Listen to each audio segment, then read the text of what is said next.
Aprendiendo con la verdad. ¿Qué tal, amigos? Bienvenidos una vez más a este su programa amigo Aprendiendo con la verdad por un periodismo independiente y sin ataduras.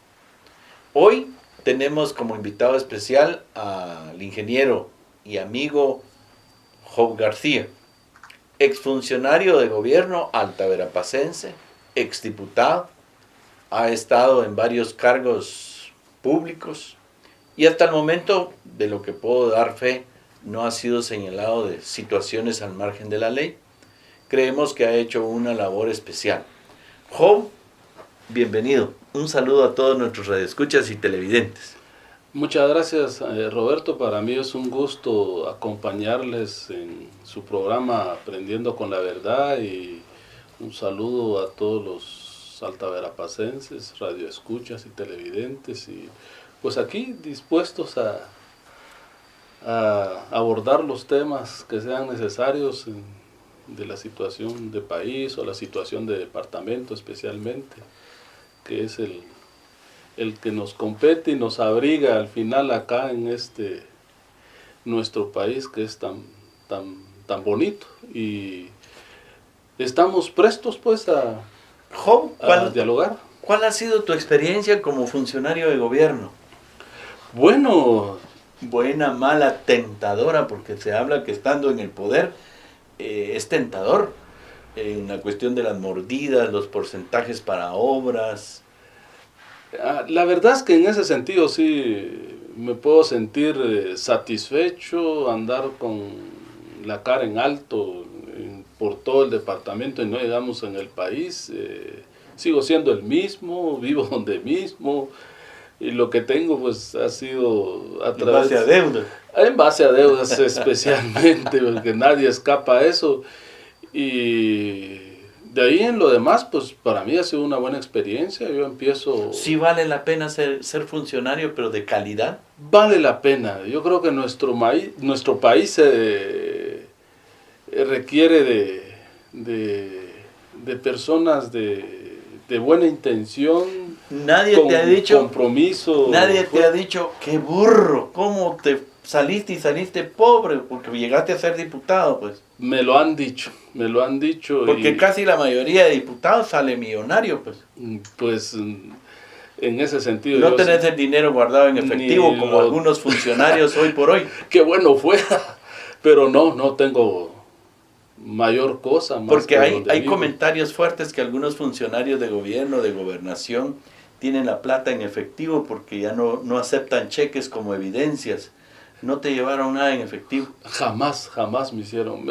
Tuve quizás algunas propuestas, pero también con la frente en alto les pude decir que yo no me prestaba esas cosas y que no era de ese tipo de personas. Y yo agradezco mucho a compañeros también que tuve a la par mía trabajando. Puedo meter las manos al fuego, diría yo, por personas como el ingeniero Javier Córdoba, el doctor Méndez, que fue nuestro gobernador. Todo se hizo como debía de hacer y dimos todo lo que pudimos dar en ese tiempo que fuimos funcionarios de gobierno, y ahí andamos con la frente en alto. En realidad hicimos un buen compañerismo. No falta la gente que va a hacer que haga tentaciones, como bien decía alguien, un argentino, si no mal recuerdo, que la corrupción es como el tango. Para bailar el tango se necesitan de dos personas. Igual es el tema de la corrupción, se necesita de dos personas, el corruptor y el corrupto. Que por sí solo una persona no puede llegar tanto a eso. El que da como recibe son igualmente responsables. Son responsables. Y hay empresarios que realmente le han hecho mucho daño a este país. Porque son los primeros en ofrecer, pues. O los primeros en no denunciar. Efectivamente, así es. El problema es que medio mundo hace eso. Medio mundo, o sea, con el perdón, pero... Hay muchos comentarios. Muchos pues, empresarios pequeños, medianos o grandes, que viven de hacer negocios del Estado, con alcaldes y los consejos de desarrollo, y eso, de aquí al cielo no hay nada escondido, o del cielo a la tierra, como dicen, no hay nada escondido. Pero el tema es así, por eso es que hay mucha gente que termina con cosas que jamás tal vez hayan tenido en la vida, terminan teniendo un sinfín de bienes que no corresponden ni siquiera a lo que uno puede ganar como funcionario de Estado o como funcionario de gobierno. Sí, porque si uno hiciera un cálculo matemático de lo que son los ingresos normales de un funcionario de gobiernos y sin deudas, lógico es que no puede llegar a tener grandes vehículos, grandes propiedades, grandes fincas, como por ejemplo las inversiones. Grandes inversiones. Yo me he extrañado de algunos alcaldes municipales que han entrado con una mano adelante y otra por atrás, y hoy por hoy se les hace un inventario de varias fincas a nombre de sus hermanas, a nombre de otras personas y testaferros, por supuesto, pero que al final tenemos una ley que no se operativiza. Pues. No se operativiza porque en nuestro país, pues, como alguien dijera, estamos bañados de leyes. Y buenas leyes. Y buenas, el problema es cómo aplicarlas. Ahora, si se aplicaran, creo yo que nuestro país tendría otro derrotero, si realmente se aplicaran y no se tuviera ningún miramiento contra cualquier funcionario, o sea, en lo municipal o en lo estatal. Y es que la corrupción es desde los estratos más pequeños hasta los más altos. Hasta los más altos. Pero quien da el ejemplo es el de la cabeza también. El de la cabeza. Porque si el de la cabeza es corrupto, todo lo demás toda la va a ser cadena igual. Va a ser igual y no van a tener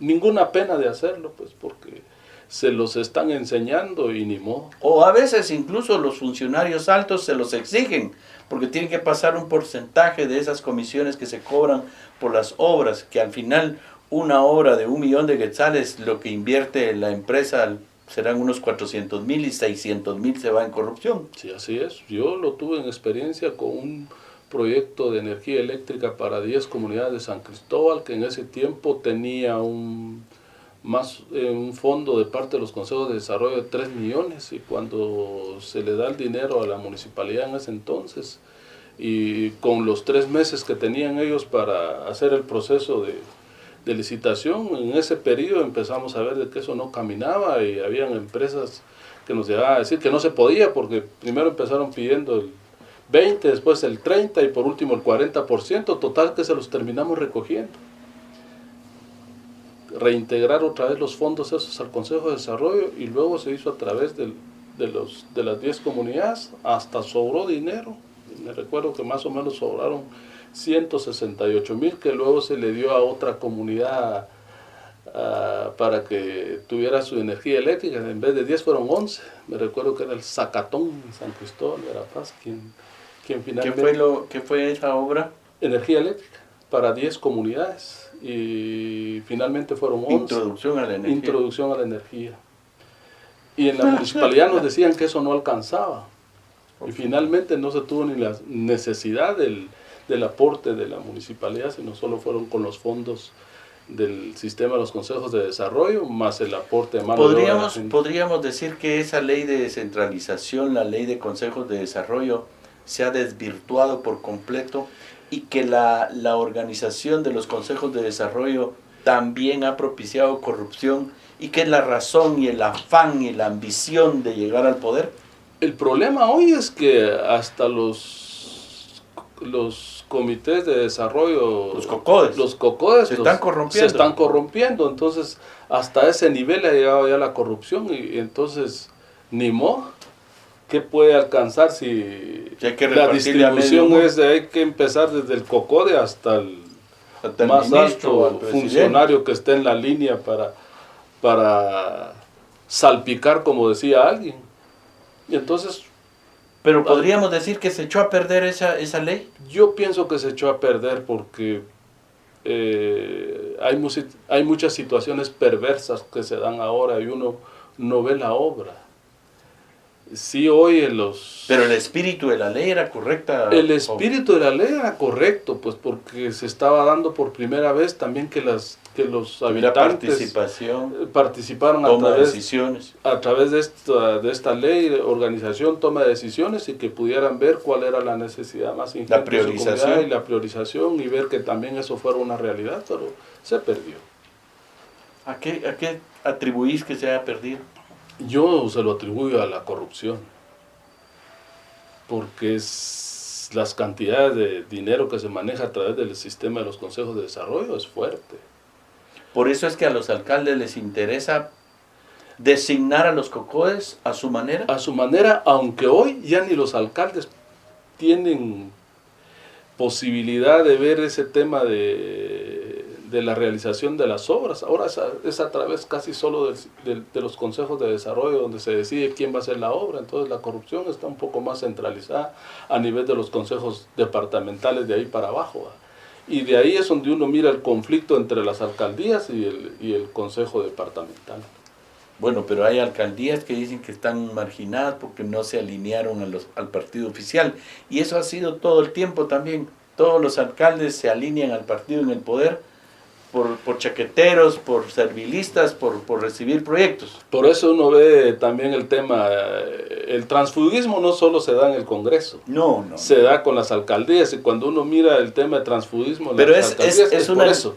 ¿Pero es una necesidad del alcalde o es un chaqueterismo y un servilismo para agenciarse fondos propios? No creo que sea una necesidad del alcalde, sino es más para agenciarse fondos supuestamente para invertir y cumplir con las necesidades de su población, pero más que eso es en el tema de enriquecimiento ilícito. Porque yo siento que si un alcalde es obligado a cambiarse de partido, pasarse al partido oficial, debería tener los atributos suficientes para denunciarlo. Lo debería hacer, inclusive yo no entiendo a veces por qué muchos alcaldes se asustan o los asustan con el petate del muerto, de que si no se pasan para el partido oficial no le van a dar sus obras. Y cuando uno aprueba el presupuesto de la nación, va incluido el listado geográfico de obras dentro de la ley del presupuesto, entonces, por lo tanto eso se convierte en ley. No les podrían quitar las obras que ellos tienen destinados para sus municipios. Y entonces ahí es un tanto también por desconocimiento de la ley. Bueno, pero es que también qué alcalditos los que llegan, pues. Alcaldes también, que no llegan preparados, no leen las leyes, reciben mala asesoría. Y hoy por hoy estamos viendo los resultados en muchos municipios del departamento, unos alcalditos que a la gran plata, solo por respeto a los tontos. Bueno, pero también Facundo Cabral decía en esa de su canción de que por todos lados va a encontrar uno pendejos, pues. Y los primeros que uno encuentra son en las municipalidades, pues. Y ahí, por ejemplo, a veces también los partidos políticos un poco la mea culpa de no buscar a buenos candidatos con ética, y al final también un poco la responsabilidad es compartida con el elector, porque el elector finalmente vota por una bolsa, por un asadón, por un machete, por una libra de arroz, de frijol, una libra de azúcar o la gorra, pero no se pone a pensar en que está vendiendo su dignidad. En que está vendiendo su dignidad. Y yo estaba viendo últimamente, al 30 de septiembre de este año, el 25% de los empadronados a septiembre, que somos más o menos 7.7 millones ya de empadronados, y el 25% de esos 7 millones son analfabetos. Que son casi 1.8 millones de analfabetos. Son los que ponen, entonces, ponen a los pendejos. Exactamente. Son los que terminan eligiendo a las los autoridades en el poder que tenemos, y ahí está. Jo, tu experiencia como diputado, mira, con vos hay muchas cosas que platicar y que hablar, porque en realidad tu experiencia a lo largo de estos años ha sido positiva, y lo interesante es que no ocultas absolutamente nada. ¿No tenés miedo de hablar? No tengo ninguna dificultad y no tengo por qué ocultar cosas, pues, y no tengo nada que ocultar al final, ¿verdad? Ya. ¿Cómo fue ese paso por el Congreso que incluso llegas y llegan 2 altaverapacenses a la junta directiva en esa época. Éramos Razón 5 de Alta Verapaz en la junta directiva. Sí. ¿Quiénes eran? Estaba Otto Elí Sea, estaba este ingeniero del Valle, estaba el diputado Oliverio García Rodas, creo que Haroldo, que estaba compartiendo, y yo, que éramos 5 de Alta Verapaz, O sea, de toda la 9. junta directiva, casi toda la, Casi, la prácticamente mitad de la más junta de la directiva. mitad de la junta directiva de Alta Verapaz. Ah, En no. ese tiempo. Yo siempre he dicho que el departamento de Alta Verapaz, desde hace muchos años, desde que tengo uso de memoria, Julio César Méndez Montenegro, 69, en asuntos políticos, por supuesto, Alta Verapaz siempre ha tenido poder político. Siempre tenido lo ha esa suerte. tenido, se ha tenido algo de suerte ahí. ¿Verdad? Bueno, mi paso por el Congreso para mí fue una experiencia muy satisfactoria, diría yo, porque me dediqué a lo que tenía que hacer en el Congreso. Siento que llegué con algo de suerte, porque de los 4 años, 2 años participé en junta directiva, quizás por mi forma de ser, y sin lastimar a nadie, y la relación con mis demás compañeros diputados, pero como dicen, sí le puse candela al tema del Congreso, me dediqué al Congreso, tal vez fui de los pocos Disciplinados. y nunca falté a una sesión del Congreso, menos a mis sesiones de no te comisión, creo. nunca. O sea, lo tomaste como un trabajo. Lo tomé como un trabajo en serio, inclusive. Pero algunos lo toman como una cuestión de diversión, no llegan, Sí. no asisten. Pues el que no llega y no asiste siempre va a pasar ahí como soldado raso, sí, como diputado raso. Y pasó de noche por el Congreso. Que no aprendió absolutamente nada más que solo a ver Me cómo hacía recuerdo negocios. que en uno de los temas, en uno de los medios de comunicación, pues yo salí como el infaltable en el Congreso de la República. Y sinceramente para eso llega uno, pues, aunque uno como diputado realmente no tiene un horario de entrada ni un horario de salida. Uno tiene esa libertad, pero más sin embargo uno tiene que aplicarse a lo que uno tiene que ir a hacer, y también consiste en la bancada de uno. ¿Y qué tal de también. viajes? Sí tuve algunas oportunidades. Estuve en Estados Unidos, estuve en Brasil, estuve en Argentina, estuve en Chile, estuve en Marruecos, estuve en Roma. Fueron a los 6 lugares que yo visité oficialmente. Hablando de como Roma, congresista. hablando de Roma, de Italia, de por ahí vienen los fondos para Prodever y Prodenorte. Sí, de la FAO. La FAO. La FAO es la entidad que provee a Prodever en aquel tiempo, y me imagino que ya le cambiaron nombre, pues era una buena cantidad de dinero. Prodever creo que fue un nido de corruptos. Yo pienso que sí, porque no se le vio mayor cosa, eran millones Que de fueron quetzales. era una danza de millones. De ahí salieron muchas campañas Muchas políticas. campañas políticas, poco se le vio, poco se le escuchó sobre su qué hacer, especialmente acá en el departamento. Y aún no sé si existe, si existirá con otro nombre, pero Ni se sabe si lo finiquitaron, si lo finiquitaron, porque la contraparte aquí era Fonapaz, y Fonapaz pues ya ni existe, aún está en fase tienen de ahí liquidación. una fase de liquidación que no se entiende al final qué es lo que hacen más ahí. En fin, han sido instituciones que al final... pues, la ventaja es que ha hecho nuevos millonarios en la región. eso sí, ahí sí es distinto, pero es 1, 2, 3 personas contra casi 1.278.000 habitantes que vamos O sea a que tener esa el plata- próximo año aquí en Alta Verapaz, ¿verdad? Esa plata le quedó a 1 o 2 personas, millones de millones a 2, 3 personas contra 1 millón y pico de personas que decís. Eso es lo que me quieres dar a entender. 1.278.000 habitantes vamos a ser más o menos en el 2015. Que deberían de haber sido beneficiados con Prodever. Por lo menos, si Porque no el nunca se ha total, visto un informe de Prodever. no, si no el total Y de no se ese sabe ni 1.000.000, quiénes administraron, quiénes fueron Pues lo que yo entiendo, uno de ellos fue el actual gobernador.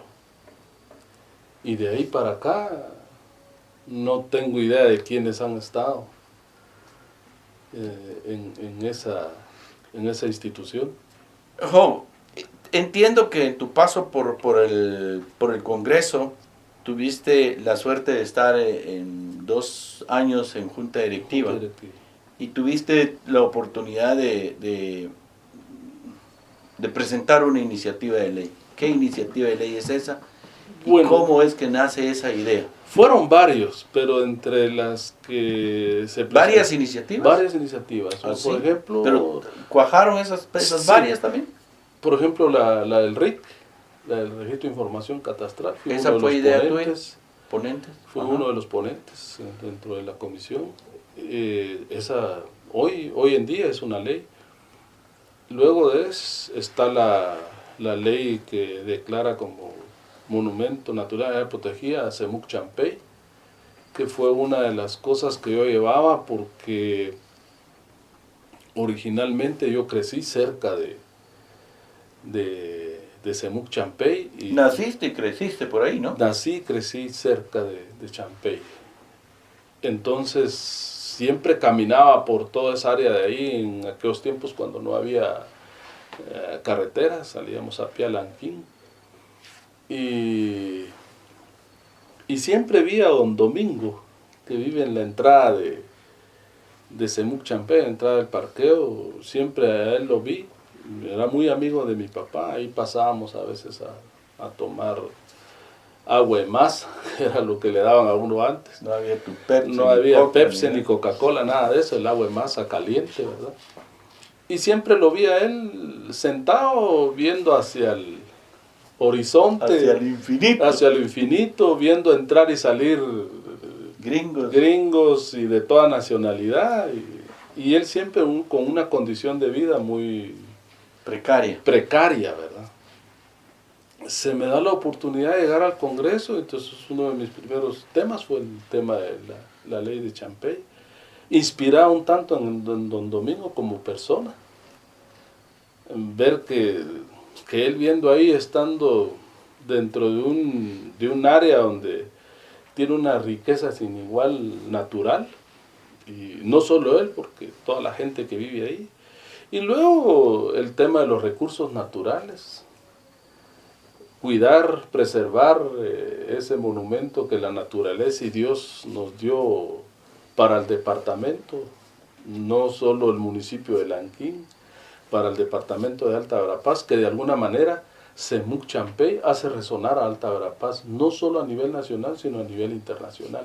Entonces, por lo tanto, todos los altaverapacenses tenemos algo que ver con ese entorno natural. Y era urgente la cuestión de la conservación, porque incluso hubo un momento en que con don Rosendo Barrientos luchamos para que dejaran de aterrizar helicópteros sobre las pilas. Sobre las pilas, y aparte de eso, también preservar lo poco que tiene de bosque natural. Sí, ahí. porque iban muy acelerados. Y nuestra gente también en el área rural con poco conocimiento, con poca educación, pues, y por su subsistencia tenían la necesidad de sembrar maíz, frijol, chile y qué sé yo, otros cultivos, y de alguna manera ellos también dañaban un tanto el entorno, especialmente los nacimientos que abastecen las piletas, porque las piletas no se abastecen por el río Cabón, ¿va?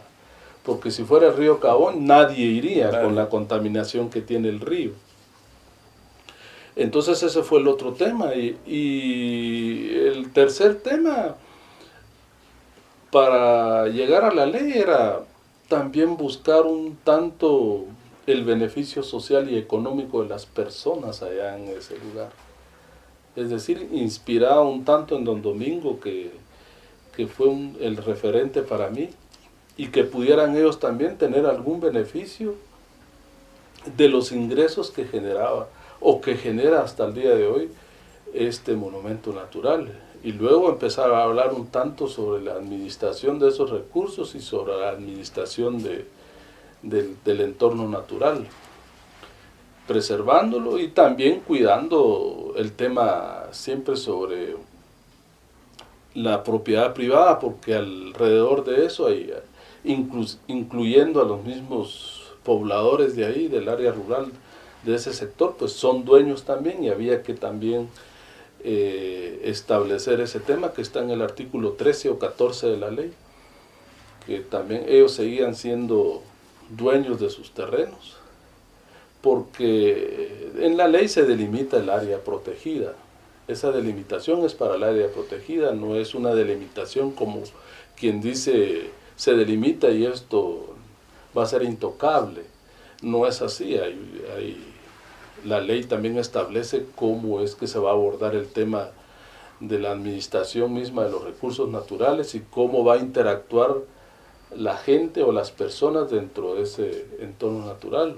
Y de esa cuenta, pues en la parte de los recursos económicos, del 100% de los ingresos, se deja un 60% para invertir ahí mismo dentro del área natural, un 30% para invertir en los beneficiarios, en este caso las comunidades que están... Para el desarrollo comunitario. Para el desarrollo comunitario, no para el desarrollo individual de alguien o de algún grupo, sino es para el desarrollo comunitario.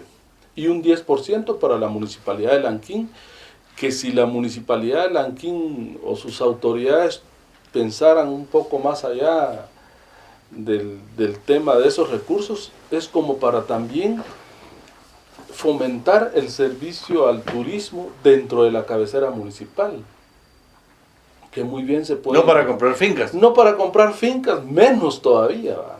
Ni para comprar fincas, ni para salir a pasear o comprarse combustible o cosa que se parezca, sino se puede invertir ahí mismo dentro del área urbana. ¿Cuántas familias o cuántas personas hay en la cabecera municipal que se dedican también al servicio turístico?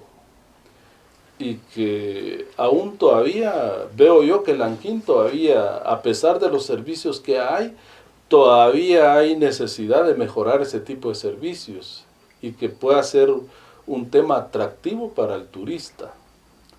Hay tanta cosa que se puede hacer a través del turismo. Yo creo que el municipio de Lanquín debe aprovechar esa oportunidad que tiene de ese monumento natural y también la oportunidad que está establecida ya en la ley. Porque ese antes municipio de eso, debería tener ya un instituto de turismo, debería de tener turismo, academias de idiomas. academias de idiomas, porque al final la gente... Pero ¿qué le podemos pedir a ese alcalde también?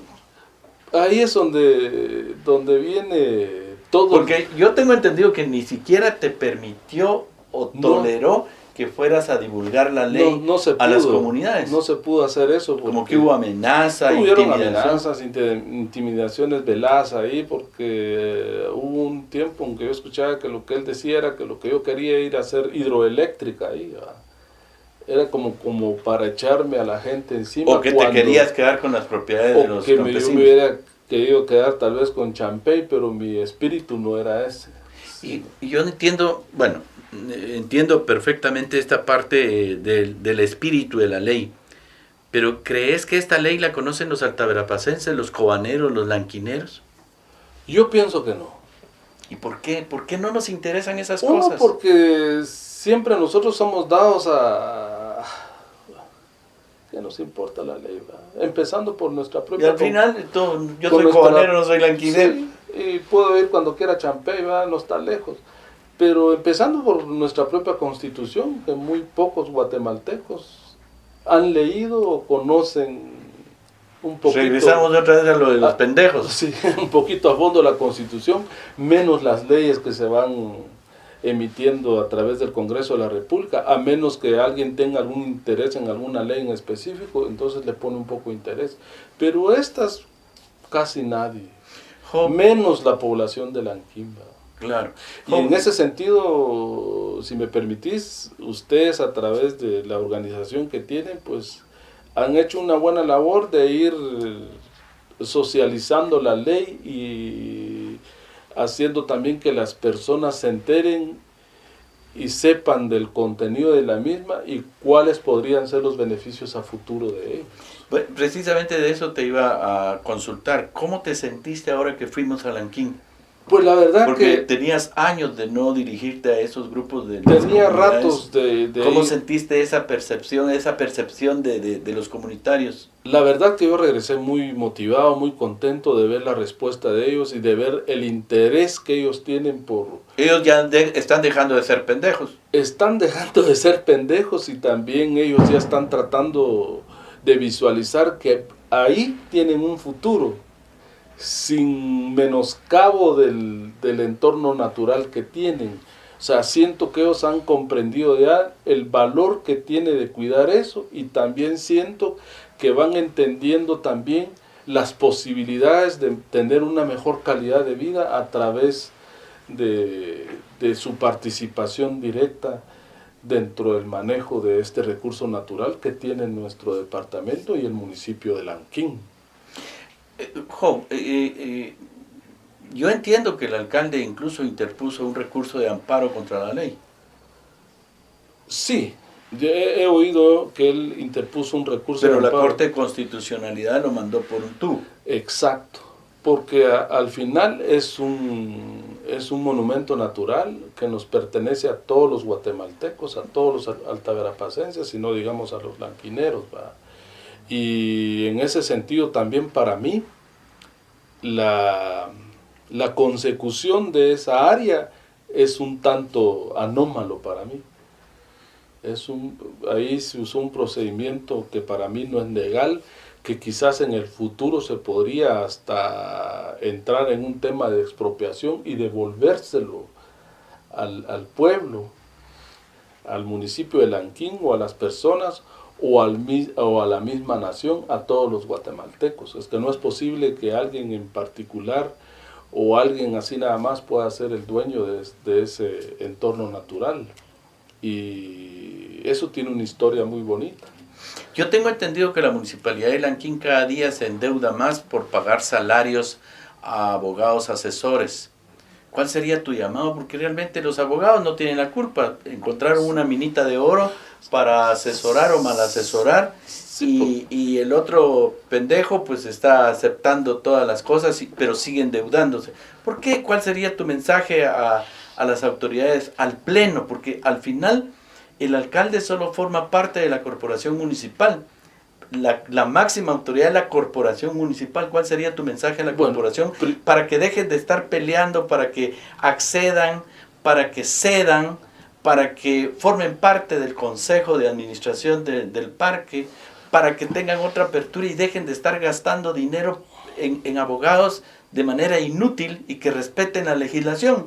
Yo pienso que en el tema de los abogados, pues ni modo, como bien dijiste, es su trabajo. Es su trabajo. Agarrar pendejos lo han por hecho ahí conforme a derecho, como se dice, y ni modo, al hacer su trabajo, lógicamente les tienen que pagar, pero yo pienso, lo que yo les podría decir a las autoridades de Lanquín, y no solo a los de Lanquín, al pueblo y a las autoridades departamentales, es que pensemos en aquello que Dios nos dejó, que es ese entorno natural y que nos pertenece a todos, y que eso debería de seguir siendo de todos, no de alguien en particular, ya sea institucional o persona en lo individual, sino que nos enfoquemos a cuidar eso, y que eso, pues si eso está ahí, Dios sabrá por qué también es la gente que vive ahí está, y también a ellos les pertenece, y ellos tendrán un derecho también, como bien se plasmó en la ley, para que se beneficien de eso y tengan una mejor calidad de vida, especialmente en el tema de educación, que es lo que más falta ya, y el tema de salud, y que ellos puedan en el futuro hacer de eso una mucha mejor belleza natural, y que siga sonando nuestro departamento y nuestro país a través de ese monumento natural. Lo que diría es que ellos que haya reconciliación, que se reconcilien, entendimiento, que se entiendan y que vean eso como algo que es nuestro, que es de todos. Eso diría yo, y que... Y jalar para adelante. Y que todos los que podamos poner nuestro granito de arena porque eso se conserve, porque eso se mantenga y porque eso sea una distracción para todos los altaverapacenses y guatemaltecos y gente que venga del extranjero, pues persista y perdure por mucho tiempo.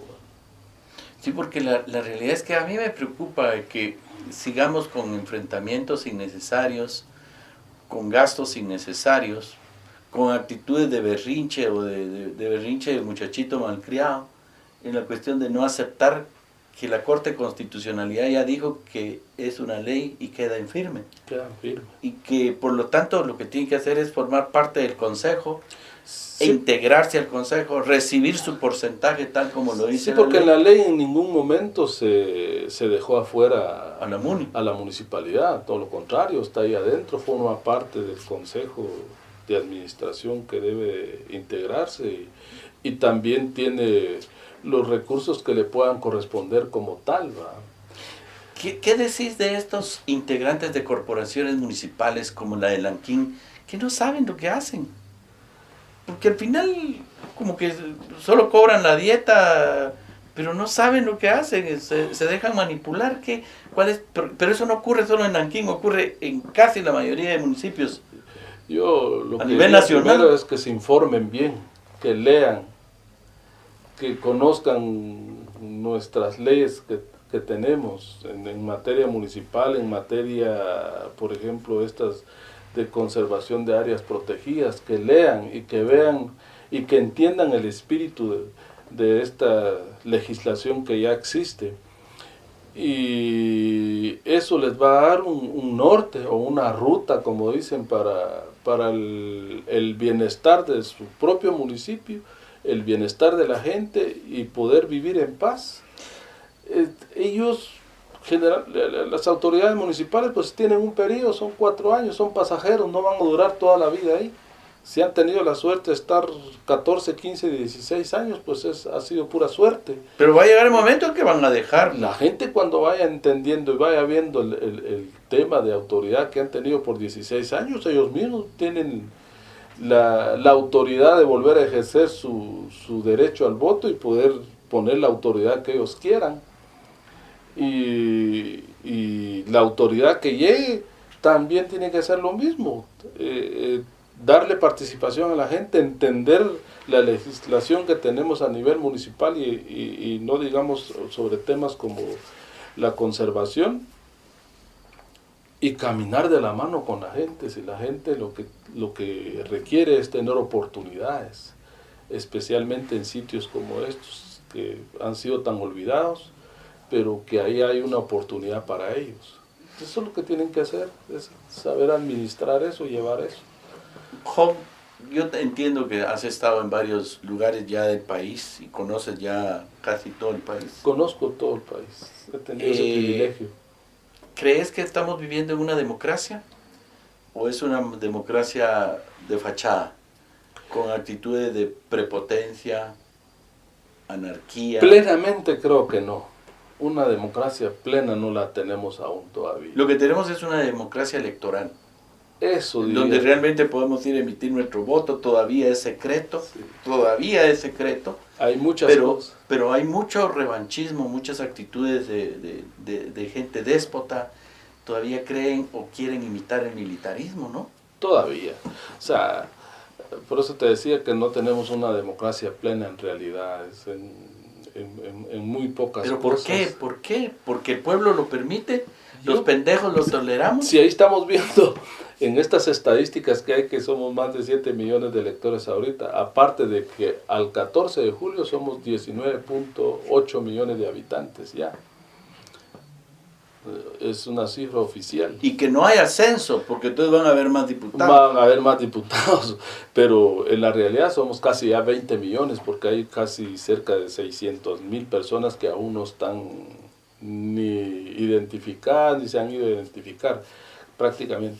Y eso, solo en eso veamos qué cantidad de esos 20 millones, cuántos no saben leer y escribir. Entonces ahí está un poco el tema donde la democracia al final no es real realmente. Entonces hay mucho manejo de esta gente que aún no tiene ese nivel de educación que se requiera, ni siquiera la primaria, mínimo.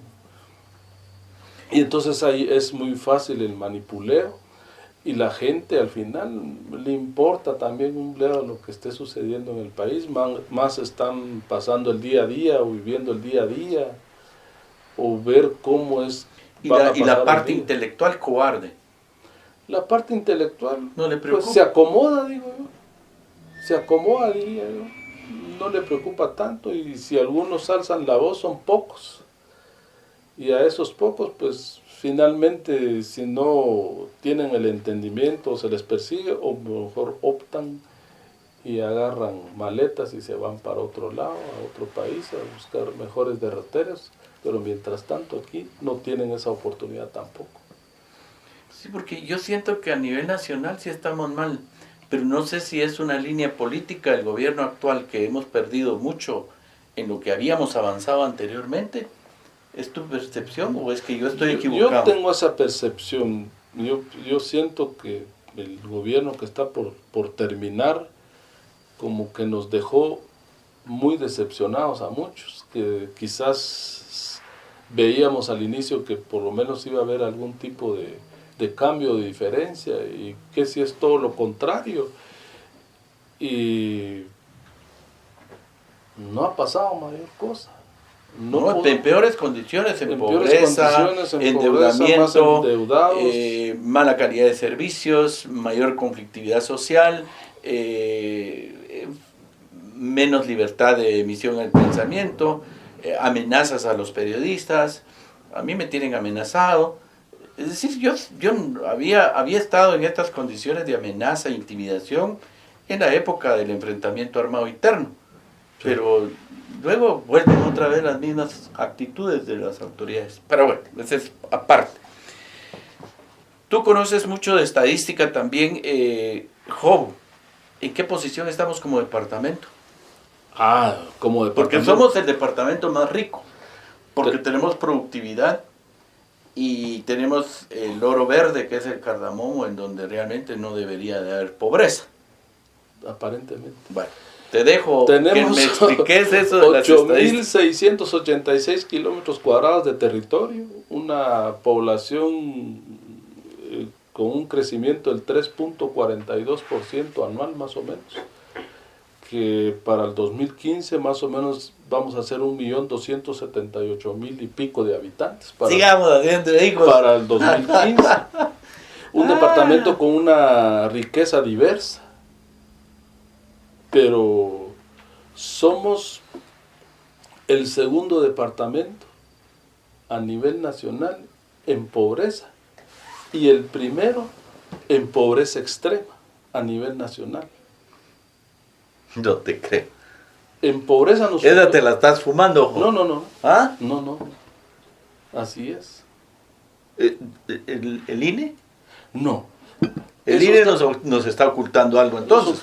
Esos datos los podemos encontrar en un documento que se elaboró a través del sistema de los consejos de desarrollo al 2015. ¿El segundo departamento? ¿Repetí esa parte? El segundo departamento en pobreza. ¿Y el primero? Y el primero en pobreza extrema. Eso quiere decir que los ricos aquí, la riqueza de este departamento está en pocas manos. En pocas manos. La mayoría está viviendo con menos de $1 al día. Al día. 8 quetzales diarios. El área que representa más ese ¿por qué nivel no de está pobreza distribuida es la esa franja riqueza? transversal del norte. ¿Por qué no está distribuida esa riqueza del cardamomo, el café y todo eso? Uno, porque la mayor parte en cuanto a distribución de tierra está en pocas manos. Entonces, ahí, por eso, nuestro departamento también es el primer departamento en conflictividad agraria a nivel nacional. El 30% de la conflictividad agraria la tenemos aquí en Alta Verapaz. Tiene más de 1.500 casos de conflictividad agraria. es el departamento que más conflictividad agraria presenta. Le sigue Quiché y luego Petén en conflictividad agraria. Pero entonces, ¿qué nos está pasando? ¿Falta de educación? La educación no digamos. El único sector más o menos que anda un tanto mejor es el nivel primario. El nivel básico, mal. O sea, la mayor concentración de estudiantes la tenemos en la cabecera departamentales, donde hay más oportunidades de estudio. En lo rural, es el 17% tiene la oportunidad de ir a básicos. Bueno, pero también en manos de quién está la educación aquí en el departamento. Hay más institutos privados. O sea, al final el sector privado es el que tiene más, da más ese servicio aunque se esté pagando. Y nuestra área rural es la que menos oportunidades tiene. Ahora, si nos fuéramos a la parte universitaria, aún todavía la brecha es muchísimo más grande. Estamos a un 1%, menos. Un poquito menos quizás. La flauta. En realidad estamos entonces en un departamento que podría ser propicio a un estallido social en un momento dado. Casi que lo tenemos. Casi que tenemos ese estallido social. ¿Y qué estamos haciendo como sociedad? Yo diría como que religiones. Medio mundo anda perdido, diría yo. O sea, entretenidos en sus propias babosadas, en sus cosas, propias pendejadas. Y quizás contaditos con los dedos los que están haciendo algo por los más necesitados, ¿verdad? ¿Cuál sería tu llamado a esa realidad que acabas de decir? Bueno, uno es, por ejemplo, en el tema, si nos vamos a ver tema de educación, tema de salud, por ejemplo... Productividad. Estamos muy ricos en documentos en el departamento, en planes de desarrollo. En investigación. En investigación tenemos, pero infinidad, y te digo, sin temor a equivocarme, casi ninguna autoridad... ¿Qué están haciendo las universidades? Hoy sí ya me dejaste frío. Ninguna de las autoridades locales utiliza esos estudios o esas investigaciones que se han hecho, ni para planificar el trabajo a nivel municipal o para reorientar lo que haya que invertir en sus municipios. Casi nadie lo utiliza. O sea, ¿qué van a usar los pendejos? Han sido documentos para biblioteca al final, ¿verdad? Y si nos vamos por el lado de nuestros representantes, por ejemplo, en el nivel de educación, pues por lo menos se debería de pelear un tanto que tengamos un buen presupuesto para el Ministerio de Educación a nivel departamental. Pero también, además, hay grupos conservadores que todavía hablan de las abuelas y los abuelos y nos dicen a nosotros, no se metan a las comunidades, déjenos donde están en su pobreza, que ahí son felices. ¿Qué es tu concepto sobre esos que hay mucha gente conservadores? Porque se quieren porque dicen que no celular, no zapatos, no Coca-Cola, no Pepsi, no consumismo, no, o sea, sí consumismo, pantalón, con su misma camisa. Sí. No quisiera utilizar un término. No inglés, no. Entonces. No quisiera utilizar un término que tal vez pueda ser un poco grosero, pero entre menos educación se tenga, es más fácil el manipuleo de las personas. Entonces hay muchos grupos que quieren que nuestra gente siga en la misma situación porque es más fácil de manipularlos y más fácil de manejarlos. Para quemar llantas, tapar carreteras. En fin, otra serie de cosas, pero jamás para hacerlos que ellos sean más productivos, que mejoren su calidad de vida, que vean más allá de lo que tienen y que el futuro para ellos sí existe, pues, pero no los dejan ver. ¿Cuánto no se puede hacer en estos 8.686 porque yo estoy de acuerdo, que no debemos de consumir, digamos, las gaseosas. Pero tampoco estos grupos están llevando almácigos de naranja, limón, Nada. para que empiece la gente a sembrar y tengan producción Sí. para abastecerse a sí mismo de jugos naturales. Sí. Sino solo es el discurso. Es el discurso. Yo antes de llegar acá venía pensando en un tema que, si no estoy equivocado, esta legislación haya sobre eso, sobre el tema de la inversión público-privado. Tanto que se habla de eso, ¿por qué no puede haber una inversión rural privada, digamos, donde se pueda tener participación de la gente, porque recursos hay, por ejemplo? Les dijiste a los señores de Lanquín En sobre Lanquín la se los cuestión de las decía, hidroeléctricas, porque ellos tienen río en tienen cantidad. río, agua en cantidad, pero me decían, eso Por- no lo mencionas aquí porque no se puede, ¿verdad?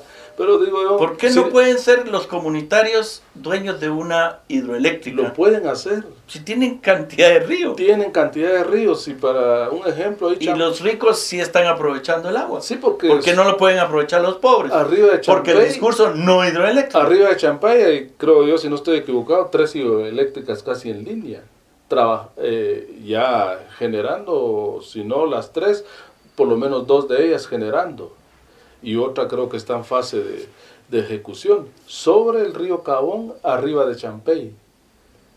Y el río ahí continúa, no le ha pasado nada. Y más abajo de Champey, la misma gente puede generar su propia hidroeléctrica y tener una fuente de ingresos fuera de lo que ellos generalmente Sí, están porque creo que un acostumbrados. caguachín te dijo, eso no lo hables aquí. de Eso no le hidroeléctrica. hablé, me decía él, pero por lo menos les dejé ahí la Porque el dinero se la le está yendo iniciativa. por montones. por montones, y por otro lado van a ir a hacerlas sobre el mismo río, y así va a suceder, más tarde o temprano van a hacer otras hidroeléctricas río abajo seguramente. Y ellos tienen la oportunidad, la belleza de Champey, no se va a perder No. por nada, ni se ha perdido con las 3 que ya tiene arriba. Entonces tienen esa posibilidad de ellos, pero al mismo tiempo también que se les dé la oportunidad a ellos de ser copartícipes en una... Por supuesto. En una Pero esa es una propuesta, pues. Pero Es el una problema es propuesta. que no nos podemos seguir oponiendo sin y- propuestas. Pues. Y así hay 1000 ejemplos. Nuestro departamento tiene una riqueza hídrica increíble que podríamos generar tal vez energía para toda Centroamérica, aquí en Alta Verapaz. Y eso podría cambiar un tanto el rumbo también de la vida de muchos. Y la política energética. Y la pues. política energética. Porque ya pueden en poner población estamos condiciones. creciendo, pero De a manera pasos acelerada. agigantados, No. y toda esa gente va a requerir de servicios, no solo de energía eléctrica, salud, educación. Entonces, Ahora, si venimos con el discurso de los conservadores, que no, dejémoslos ahí en su pobreza, comiendo tortillita y sal y chilito, ahí sí que sigamos haciendo hijos, pues. va a ser peor. Entonces los problemas sociales van a ser mucho más fuertes y quizás se van a escapar de la mano de lo Y que no de asista, quienes que siga la tengan- deficiencia en la educación. Hay tantas cosas Hay que tanto. hablar. ¡Oh! Se nos fue la hora, de verdad. Te agradezco mucho tu apoyo, tu colaboración y ante todo el aceptar de estar en este programa sin ataduras. No, muchísimas gracias a tu persona y al programa de ustedes por darnos esta oportunidad y poder conversar de algo que es tan importante para nuestra región, y quizás más adelante podemos seguir tocando algunos otros Y por temas supuesto más. a quienes pudimos haber ofendido, disculpas, pero la verdad es la verdad. ¿Qué podemos hacer? Sí, así es. ¿Verdad? No Bueno, hay- muchas gracias. Esperamos estar en una próxima oportunidad con ustedes por un periodismo sin ataduras. Hasta la próxima. Gracias por su atención. Será hasta la próxima semana cuando juntos hagamos que se cumpla el principio de nuestro programa, Aprendiendo con la Verdad.